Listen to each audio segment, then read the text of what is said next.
ఆంధ్రప్రదేశ్లో రేషన్ వాహనాల ద్వారా ఇంటింటికి రేషన్ సప్లై చేసే విధానాన్ని ఆపేశారు.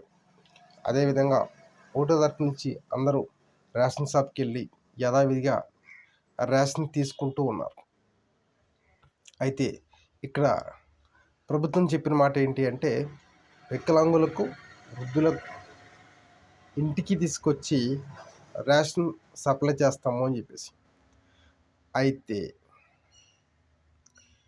వృద్ధులు, వికలాంగుల లిస్టు అంటే ఒక పంచాయతీకి సంబంధించి వృద్ధులు, వికలాంగులు ఎంతమంది అయితే ఉన్నారో, ఎవరికైతే సప్లై చేయాలో అటువంటి లిస్టు ఏమీ ప్రభుత్వం నుంచి రాలేదు.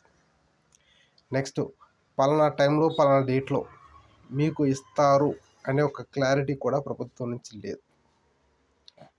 దీనికి వీళ్ళు కంగారు పడుతూ మాకు ఉంటాయా, అయిపోతాయా, అప్పుడు దాకా ఇస్తారా, ఇవ్వరా, ఇటువంటి కన్ఫ్యూజన్లో వాళ్ళు నడుచుకుంటూ వాళ్ళ బాధలు వాళ్ళు పడుతూ రేషన్ షాపులు చేరుకుంటున్నారు. సో దీని మీద కూడా ఒక క్లారిటీ, ఒక లిస్టు ప్రొవైడ్ చేసి మీకు పలానా టైంలో ఇస్తాము అని చెప్పేసి గవర్నమెంట్ నుంచి ఒక లిస్ట్ ఇస్తే బాగుంటుంది.